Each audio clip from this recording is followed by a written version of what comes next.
nos abençoe. Irmãos, Terrilim, ou os Salmos, ele é o livro dos louvores. O livro de Salmos é uma coletânea de cânticos, orações e poesias presentes na Taná. O que é a Taná? A Taná é como é chamado na língua hebraica o que conhecemos como Antigo Testamento. Você sabe que a Bíblia nossa, em português, ela é dividida em Antigo e Novo Testamento. Livro de Salmos está no Antigo Testamento. Então a Taná é só o Antigo Testamento, é parte da Bíblia hebraica que compõe de Gênesis a Malaquias. A Torá, se vocês já ouviram falar, de vez em quando eu falo em Torá aqui, a Torá é o nosso Pentateuco, são os primeiros 5 livros da Bíblia que estão no nosso Antigo Testamento. No hebraico, Salmos então é Terrilim, que vem da palavra Terrilá, que traduzido significa louvor. Então, o livro de Salmos é o livro dos louvores. Louvores que revelam uma variedade de temas, gêneros e lições para o povo de Deus. Os louvores dos Salmos, seus cânticos, fornecem um modelo e um estado de adoração para as mais diversas situações e ocasiões da vida humana. A Septuaginta o chama de cânticos, por isso que em português as pessoas dizem que o livro de Salmos é o livro dos cânticos, mas no original ele é o livro dos louvores. Em segundo lugar, Salmo é o maior livro da Bíblia. Na Bíblia hebraica, os Salmos estão contidos em 3 livros, com 50 poesias, 50 cânticos, 50 louvores cada. Então, 3 livros, 50, 150. Na nossa Bíblia em português, nós temos apenas um livro, com 150 cânticos, ou 150 poemas, num livro só. Agora, é possível que vocês peguem alguns comentaristas aí, e eles usam uma divisão com 5 livros. Eles dizem que o livro de Salmos compõe os 5 livros. Quem usa essa informação desconhece a originalidade. O original, tá? Que vem lá dos estudantes do Talmud, é que são 3 livros.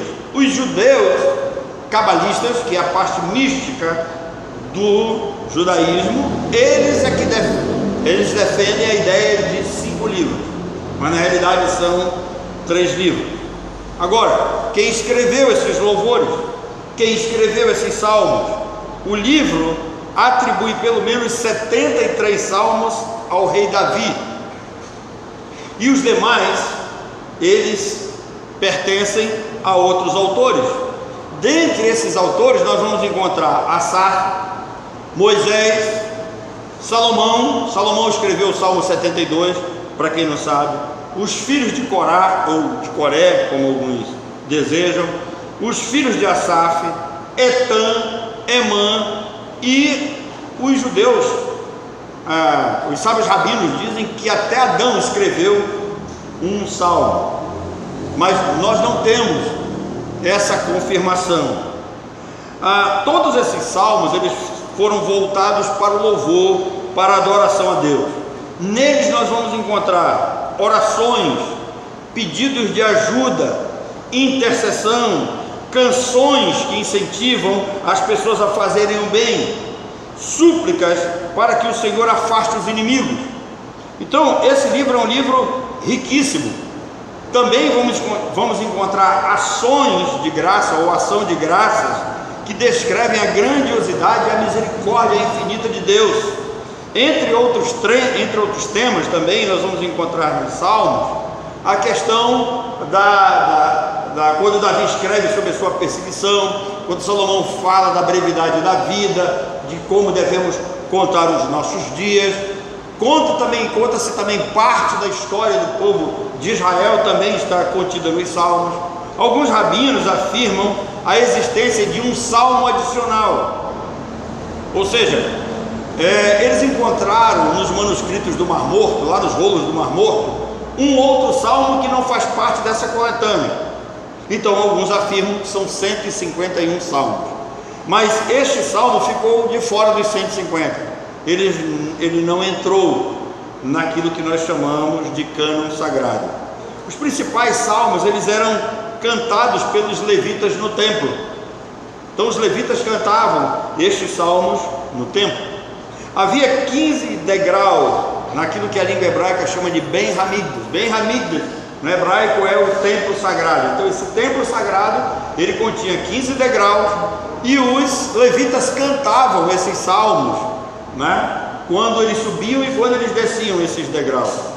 Por isso que alguns salmos, se vocês abrirem a Bíblia de vocês assim, quando vocês forem olhar o livro de Salmos, naquelas Bíblias mais antigas vai ter lá salmos de romagem, salmos dos degraus. Era justamente esses cânticos que os levitas usavam quando eles subiam e desciam cantando ao Senhor. Então alguns dizem que esses salmos, eles têm a intenção máxima desses salmos é exaltar ao Senhor. E os rabinos sempre chamam de Altíssimo. Por que eles chamam Deus de Altíssimo? Porque eles estão dizendo que não existe outro acima do Senhor. Ele é de fato o Altíssimo. E eles cantavam, né, esses salmos enaltecendo a Deus. Então o livro de Salmos tem essas particularidades. Os judeus cabalistas, né, os místicos, eles dizem que os salmos, eles têm um poder. Alguns salmos têm uma espécie de poder para curar, para trazer paz e uma série de outras coisas. Nós não chegamos a tanto, mas é possível nós lermos alguns salmos e esses salmos vão produzir um efeito psicológico sobre nós. Por exemplo, alguns salmos, eles são lidos para aliviar a dor, outros são lidos para trazer paz à alma, outros são lidos para trazer união no lar, outros são lidos num momento da alegria em que você passa por uma grande bênção, recebe uma grande brahô, né, uma bênção.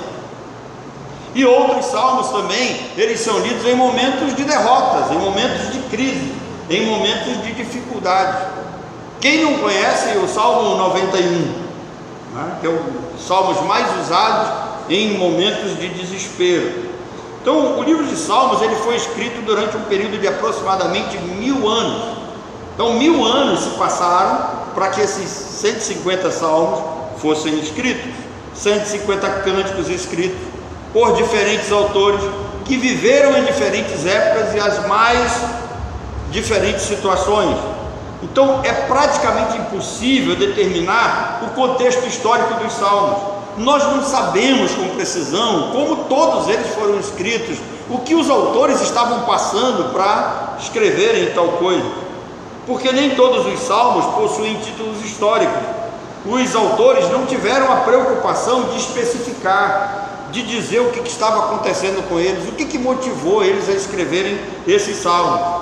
Talvez a razão seja porque esses salmos, eles foram compostos não para revelar a situação em que cada um vivia, mas esses salmos foram escritos para o louvor e adoração ao nosso Deus, ao Deus de Israel.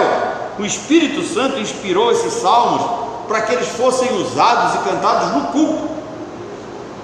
O tema mais importante nos salmos, claro que é Jesus. Ainda que alguns tentem negar, né? Se você lê o Salmo 22, você vai ver que Davi é quem cita as palavras proferidas por Jesus lá na cruz do Calvário, né? Deus meu, por que me desamparaste? É Davi quem cita isso no Salmo 22. Então, o tema mais importante do livro de Salmos é Jesus. Profeticamente, os salmos apontam para Cristo, para o seu ministério, para o seu sacrifício, para a sua obra. Então os salmos também, ao lado de todos os demais livros do Antigo Testamento, revelam a obra do Messias, aquele que havia de vir para assumir o nosso lugar na cruz. Nesse sentido, à luz do Novo Testamento, os salmos falam da primeira vinda de Cristo. Por que à luz do Novo Testamento? Porque o Novo Testamento confirma o que foi dito nos salmos. O próprio Senhor Jesus Cristo diz Vocês nunca leram o que estava escrito a meu respeito nos Salmos e nos Profetas? Então é um livro belíssimo. E alguns salmos enfatizam o sofrimento do Senhor ao receber sobre si os nossos pecados como juízo de Deus.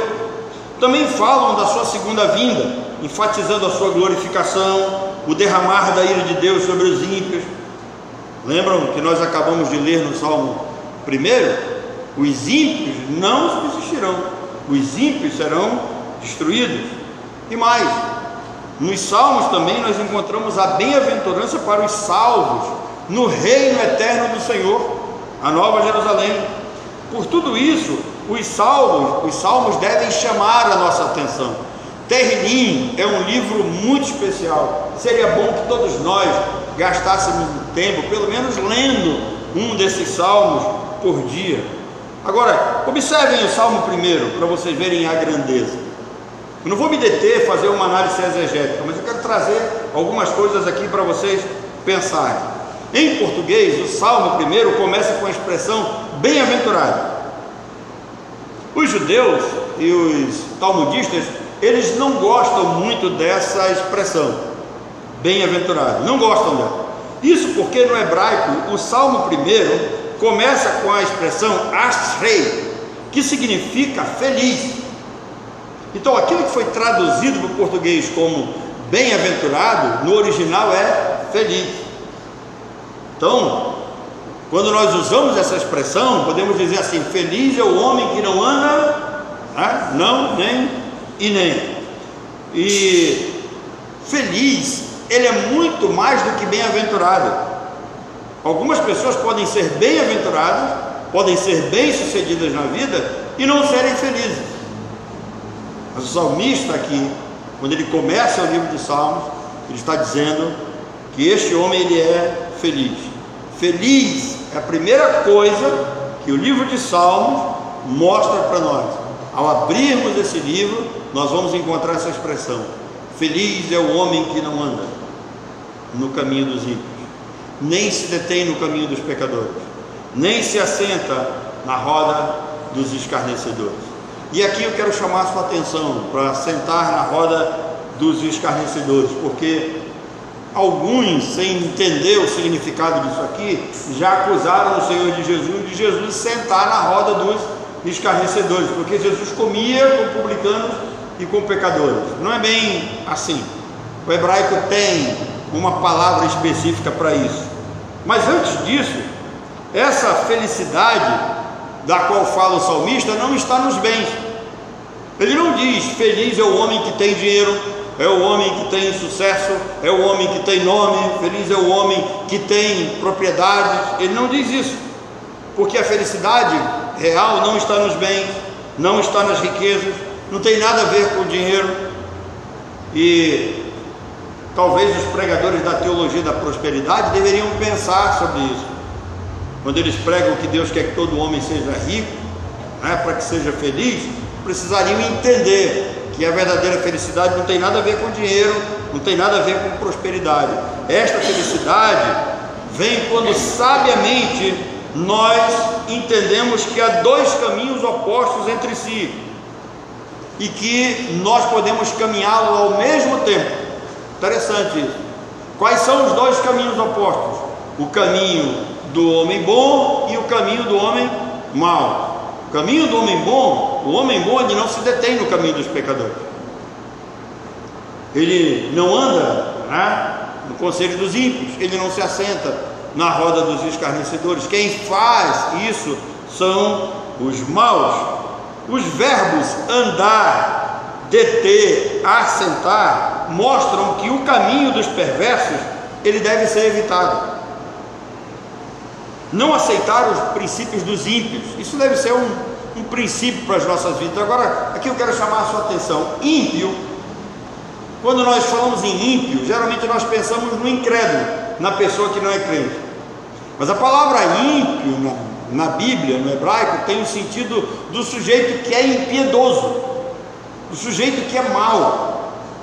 Então, quando a Bíblia diz assim que o feliz é o homem que não anda pelo caminho dos ímpios, ele está falando de pessoas que não se juntam com quem é mau.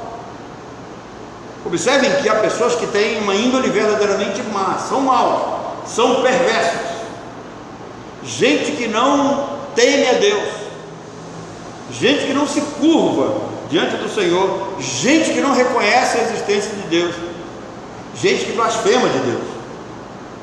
E aqui o hebraico vai usar uma palavrinha muito legal para nós.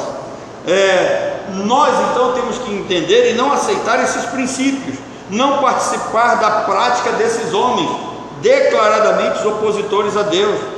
E finalmente nós devemos evitar a união com eles. Nós não podemos ser unidos com quem zomba abertamente do Senhor. E aqui o hebraico, quando ele diz assim, não se assenta na roda dos escarnecedores, os escarnecedores não são só aqueles que falam mal. Escarnecedor aqui, o hebraico tem uma expressão que ele diz, olha, não sentem com palhaços, que não está falando de gente que faz piada, que gosta de brincar, que gosta de viver a vida com alegria, mas gente que faz palhaçada com as coisas de Deus, gente que faz piada com as coisas de Deus, gente que zomba de Deus, gente que zomba do povo de Deus, tá? Sarcástico. Então o hebraico diz assim, olha, não se assentem com palhaços, com esse tipo de gente. Não é o palhaço do circo, aquele bom moço, mas é o palhaço zombador, é nesse sentido. E aí o Salmo 1, ele é um salmo de sabedoria, que serve de introdução para todo o livro. Existe muita sabedoria no livro de Salmos, existem muitos conselhos, muitas exortações, muitas situações que nos estimulam, que nos incentivam, que nos fazem olhar para Deus e ver a boa mão do Senhor dirigindo todas as coisas. No Salmo 1, o homem justo, ele medita dia e noite acerca dos ensinamentos divinos contidos nos salmos. Neste salmo, o homem vai aprender ética, instrução e retidão. Então, o homem bom, que é o justo aqui, ele tem uma referência feita por Jesus, quando Jesus diz assim, o homem bom, do bom tesouro do seu coração tira o bem, enquanto o homem mau, do tesouro do seu coração ele tira o mal. Então o Salmo 1 faz esse contraste entre o homem bom e o homem mau. E o homem bom, ele é caracterizado por não se juntar com os ímpios. Nele a ética, a instrução e a retidão. Esses pontos seguem a vida do homem bom, dirigem a vida do homem bom. O homem bom, ele procura ser ético, ele procura buscar instrução na palavra de Deus, ele procura ser reto em todos os sentidos. Como resultado dessas ações, ele se torna cada vez mais como uma árvore replantada ou transplantada, com suas raízes firmadas nas verdades eternas. Observe, ele diz, ele será como a árvore plantada junto a ribeiros de água. Espiritualmente é o homem que tem a sua vida enraizada nos princípios da palavra de Deus.